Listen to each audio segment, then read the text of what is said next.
Back to bulletin.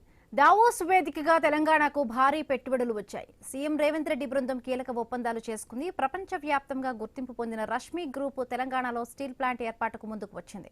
Davos వేదికగా CM Revanth బృందం Rashmi group తో భేటీ అయ్యారు. ఈ సందర్భంగా 12,500 కోట్ల పెట్టుబడితో యూనిట్ ఏర్పాటుకు ఒప్పందం కుదుర్చుకున్నారు. దీని ద్వారా సుమారు 12,000 మందికి ప్రత్యక్షంగా పరోక్షంగా ఉపాధి అవకాశాలు లభించనున్నాయి. స్టీల్ ప్లాంట్ లేబర్ ఇంటెన్సివ్ తయారీ విధానంతో పనిచేస్తుందని Rashmi group promoter Sajjan Kumar Patwari, director Sanjeev Kumar Patwari తెలిపారు. పెద్ద ఎత్తున ఉపాధి అవకాశాలు కల్పిస్తుందని వెల్లడించారు. గ్రీన్ మ్యానుఫ్యాక్చరింగ్, సర్క్యులర్ ఎకానమీ వంటి రంగాల్లో తెలంగాణ రాష్ట్రంతో భాగస్వామ్యంపై వీరి మధ్య చర్చలు జరిగాయి. అలాగే వివిధ సంస్థల ప్రతినిధులతోనూ రేవంత్ రెడ్డి బృందం సమావేశమైంది.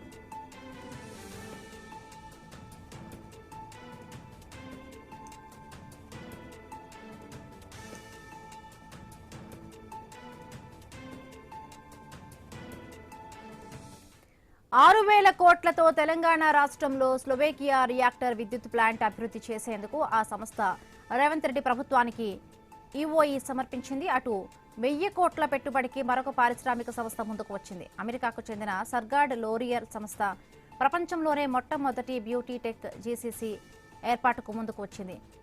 R&D సెంటర్ విస్తరణకు బ్లేజ్ కంపెనీలు ఒప్పందాలు కుదుర్చుకున్నాయి.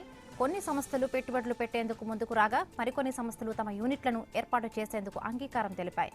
Tata group chairman N Chandrasekaran దావోస్లో సీఎం రేవంత్ రెడ్డితో భేటీ అయ్యారు. పలు కార్యక్రమంలో రాష్ట్ర ప్రభుత్వంతో కలిసి పనిచేసేందుకు అంగీకారం తెలిపారు. మొత్తంగా దావోస్లో సీఎం రేవంత్ రెడ్డి బృందం 2వ రోజు పర్యటన బిజీగా గడిచింది.